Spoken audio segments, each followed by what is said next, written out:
Aku tidak pernah bermimpi menikah dengan seorang duda. Bukan karena aku memandang rendah, tapi karena aku tahu ada kehidupan yang sudah berjalan sebelum aku datang. Dan tidak semua kehidupan mau benar-benar berhenti hanya karena pernikahan baru dimulai. Namun saat itu, aku percaya pada caranya menatapku. Ia tidak banyak bicara, tidak pandai merayu, tapi setiap kata yang keluar dari mulutnya terasa terukur. Seolah ia telah memikirkan semuanya jauh sebelum aku bertanya. Ketika ia melamarku, ia hanya berkata, "Aku ingin hidup bahagia dan menua bersamamu." Kalimat itu terdengar dewasa, dan setelah bertahun-tahun hidup dalam ketidakpastian, aku menginginkan hal yang sama. Aku tahu ia pernah menikah. Aku tahu ia punya anak. Aku tahu pernikahan pertamanya berakhir dengan cara yang tidak sederhana. Tapi aku tidak tahu, dan mungkin tidak cukup berani untuk tahu, apakah mereka benar-benar sudah selesai.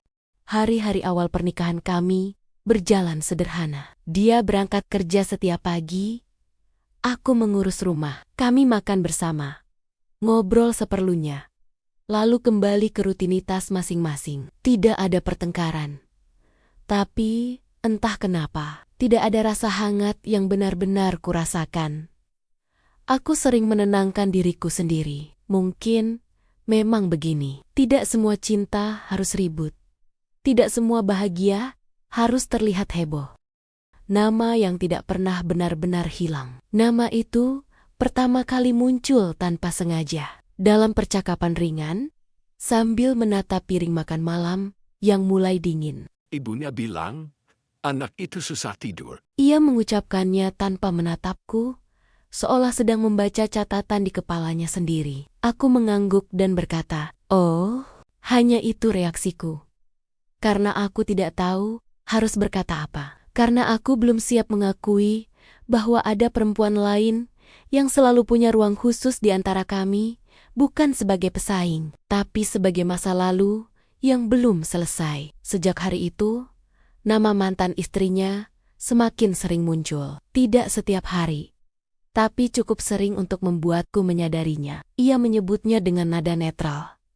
Tidak ada rindu, tidak ada amarah. Justru itu yang membuatku gelisah. Aku tidak pernah melarang mereka berkomunikasi. Aku bahkan menyarankan ia menemui anaknya lebih sering. Dalam kepalaku, aku ingin menjadi istri yang bijak, istri yang tidak mempersempit dunia suaminya. Aku tidak sadar bahwa aku sedang meruntuhkan rumah tanggaku sendiri. Fisiknya pulang, tapi tidak dengan isi pikirannya. Ada malam-malam ketika ia pulang dan langsung duduk tanpa membuka sepatu, menatap lantai, diam lama.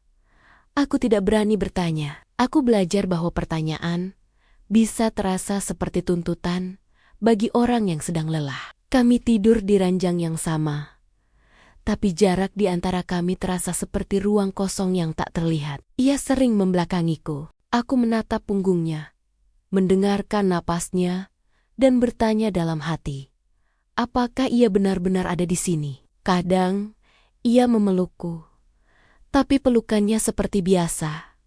Bukan karena cinta. Aku mulai merindukan sentuhan yang tidak sekedar hadir, tapi juga tinggal.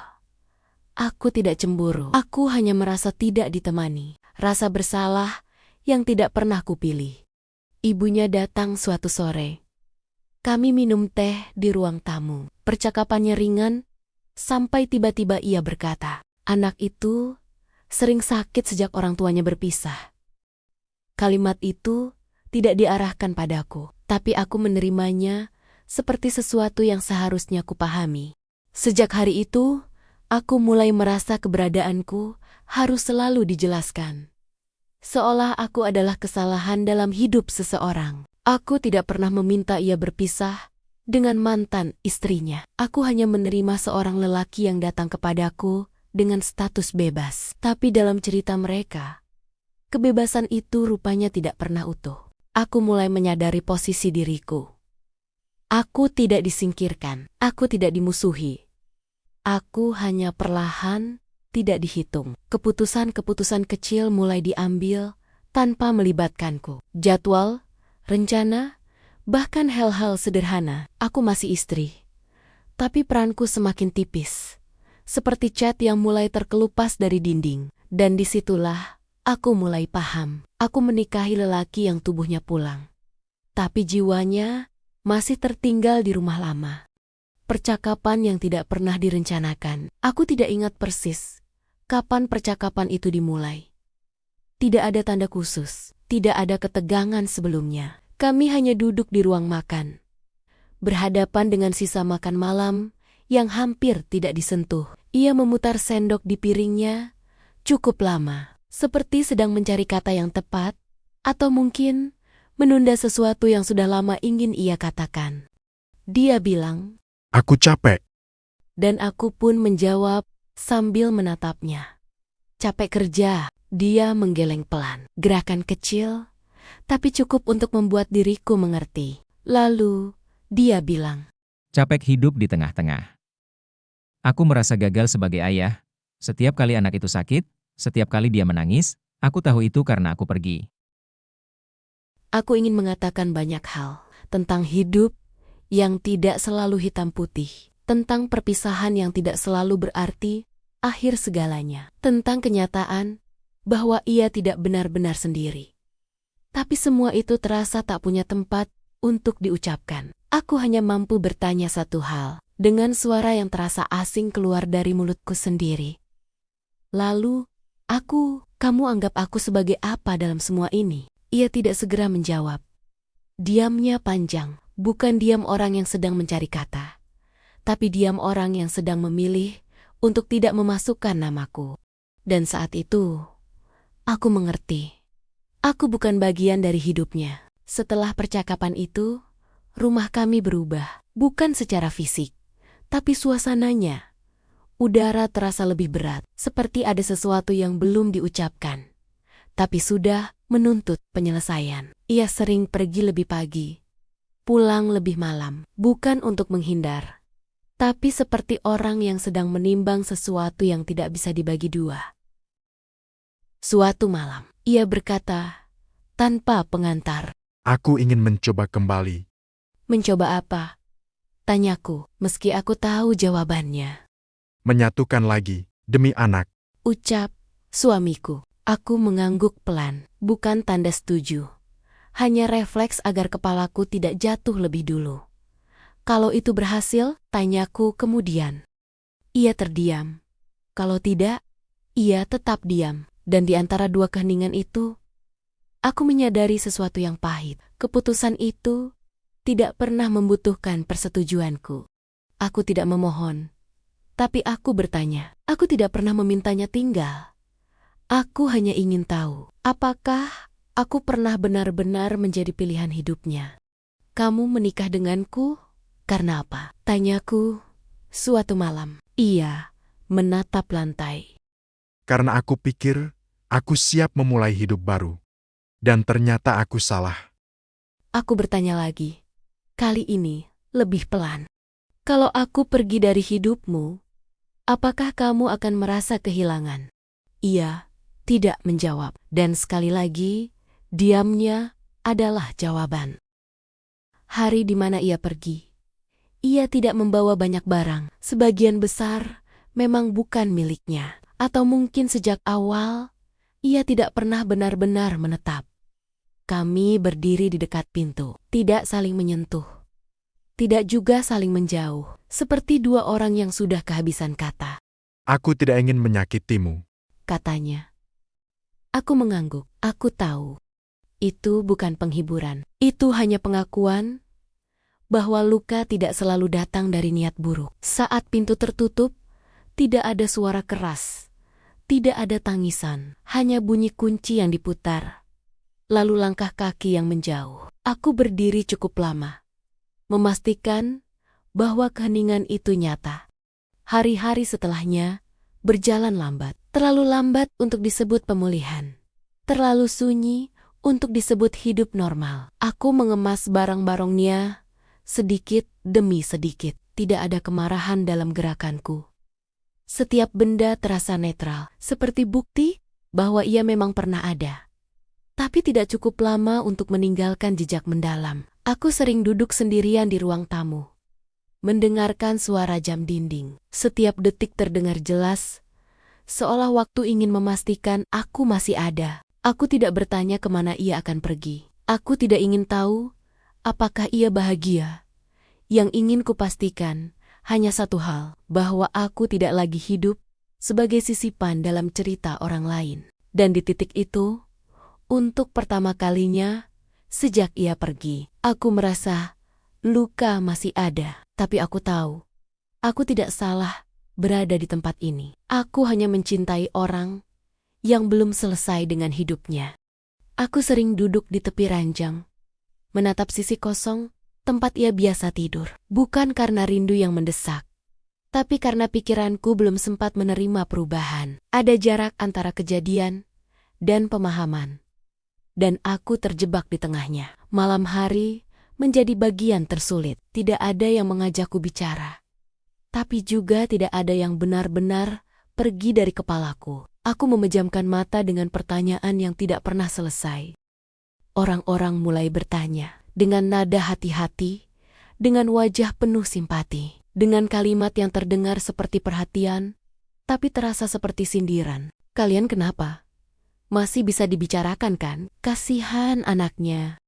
Aku mengangguk, tersenyum, menjawab seperlunya. Tidak, karena aku setuju, tapi karena aku tidak punya tenaga untuk menjelaskan sesuatu yang bahkan aku sendiri belum sepenuhnya pahami. Aku lelah menjelaskan bahwa tidak semua perpisahan lahir dari pertengkaran. Tidak semua kegagalan disebabkan oleh kesalahan yang jelas. Ada hal-hal yang runtuh bukan karena dipukul, tapi karena tidak pernah benar-benar ditopang. Aku berhenti menyusun alasan untuk kepergiannya. Bukan karena aku marah, tapi karena aku sadar alasan-alasan itu tidak pernah menyelamatkanku. Kesepianku tidak berisik. Tidak ada tangisan di kamar mandi. Tidak ada malam-malam histeris. Yang ada hanya hari-hari panjang dengan suara batin yang terlalu jujur. Aku mulai menyadari bahwa selama ini aku terlalu sibuk menjadi pengertian, terlalu sibuk memahami orang lain, sampai lupa bertanya pada diri sendiri, apakah aku juga dipahami? Aku membaca ulang pesan-pesan lama, bukan untuk mencari kesalahan, tapi untuk memastikan satu hal. Apakah aku pernah benar-benar hadir, atau hanya mengisi ruang yang kosong sementara? Jawabannya membuat dadaku sesak. Aku hadir, tapi tidak pernah benar-benar ditempati. Aku berduka atas kehidupan yang sempat kurencanakan, atas masa depan yang kubangun diam-diam, atas peran sebagai istri yang tiba-tiba berhenti tanpa transisi. Aku berduka karena menyadari bahwa cintaku tulus, tapi datang pada waktu yang salah, dan tidak ada yang bisa memperbaiki waktu. Pada suatu sore, tanpa sadar aku berkata pelan di ruang kosong. Aku sudah cukup, bukan cukup menderita, tapi cukup berusaha. Aku mulai melakukan hal-hal kecil untuk diriku sendiri, bukan untuk membuktikan apapun. Hanya agar hidup tetap bergerak. Aku merapikan rumah bukan sebagai kewajiban, tapi sebagai bentuk kepedulian. Aku keluar rumah tanpa tujuan jelas, hanya untuk memastikan bahwa dunia masih ada di luar pikiranku. Aku tidak langsung merasa kuat. Aku hanya tidak lagi merasa hancur setiap saat. Dan mungkin itulah awalnya. Aku mulai menerima bahwa tidak semua cerita berakhir dengan kemenangan. Ada yang berakhir dengan pemahaman sunyi bahwa kita tidak gagal, hanya tidak berada di tempat yang semestinya. Suatu hari, setelah aku resmi berpisah dengan suamiku, aku bertemu seorang lelaki. Tidak ada firasat, tidak ada perasaan yang langsung menyala. Ia hanya hadir sebagai orang asing yang kebetulan berada di jalur hidupku. Kami bertemu dalam keadaan yang sama-sama netral. Aku tidak sedang mencari, dan ia tidak datang untuk mengisi kekosongan. Saat itu aku sudah selesai dengan status, dengan harapan lama, dengan segala kemungkinan untuk kembali. Aku tidak lagi hidup di antara mungkin dan seandainya. Ia tidak bertanya banyak, bahkan nyaris tidak bertanya tentang masa laluku. Kami berbicara seperti dua orang dewasa yang tidak merasa perlu saling mengesankan. Tidak ada upaya menjadi menarik, tidak ada cerita yang dilebihkan. Aku tidak merasa diselamatkan. Aku tidak merasa sedang memulai kisah baru. Aku hanya merasa tenang. Kami bertemu beberapa kali setelah itu. Selalu sederhana, minum kopi, berjalan sebentar, pulang tanpa janji. Tapi ada satu hal yang perlahan kusadari. Bersamanya, aku tidak pernah merasa sedang dibandingkan dengan masa lalu siapapun. Ia tidak datang sebagai pengganti. Ia datang setelah segalanya selesai. Dan untuk pertama kalinya setelah lama, aku merasa hidupku tidak sedang menunggu keputusan siapapun. Suatu hari, mantan suamiku kembali menemuiku. Kami duduk berhadapan. Seperti dulu. Tapi rasanya berbeda. Tidak ada lagi simpul di dadaku. Tidak ada lagi kalimat yang tertahan. Aku salah. Kami mencoba bersama, tapi tidak berhasil. Aku sadar, aku telah kehilanganmu. Aku mendengarkan, dan disitulah aku tahu. Aku sudah benar-benar pergi jauh dari hidupnya. Aku ingin kita rujuk. Kalimat itu tidak lagi menghancurkanku, tidak juga membuatku marah. Ia hanya terdengar seperti surat yang datang ke alamat lama. Aku menarik napas cukup lama. Aku tidak menutup hatiku dulu. Jawabku jujur, tapi sekarang aku sudah hidup di tempat lain. Ia menatapku, bingung. Kamu sudah bahagia? Iya, aku sudah bahagia, jawabku. Dan mungkin itulah jawaban yang paling menyakitkan. Aku tidak menceritakan tentang lelaki lain secara rinci. Tidak perlu. Beberapa hal tidak perlu dijadikan perbandingan. Aku hanya berkata, aku sekarang bersama seseorang yang tidak perlu kembali ke masa lalu untuk tahu kemana ia ingin pulang. Saat ia pergi, aku tidak merasa menang. Aku juga tidak merasa membalas apapun. Aku hanya merasa selesai. Aku tidak lagi menjadi perempuan yang menunggu dipilih. Aku tidak lagi berdiri di antara rasa bersalah orang lain. Tentang lelaki yang pernah menjadi suamiku, aku tidak menyimpan dendam. Ia mengajarkanku satu hal penting. Cinta saja tidak cukup jika seseorang belum berdamai dengan hidupnya sendiri. Dan tentang lelaki yang kini berjalan di sisiku, ia tidak menyelamatkanku. Ia hanya tidak meninggalkanku. Aku tidak menutup cerita ini dengan janji bahagia. Aku menutupnya dengan kejujuran. Aku pernah ditinggalkan. Aku pernah tidak dipilih. Dan aku baik-baik saja. Karena pada akhirnya, hidup tidak meminta kita kembali ke masa lalu. Ia hanya meminta kita cukup berani untuk tidak mengulanginya. Mungkin kamu menemukan dirimu di salah satu bagian cerita ini. Pernah bertahan, pernah dilepaskan, atau pernah memilih pergi demi menyelamatkan diri sendiri. Jika ceritaku terasa dekat dengan hidupmu, tekan tombol like sebagai tanda kamu pernah singgah di sini. Kalau kamu punya cerita serupa atau sudut pandang yang berbeda, tuliskan di kolom komentar. Dan jika kamu ingin terus mengikuti kisah-kisah tentang rumah tangga, kehilangan, dan pilihan hidup yang tidak mudah, jangan lupa subscribe supaya kamu tidak ketinggalan cerita berikutnya. Terima kasih sudah membaca sampai akhir.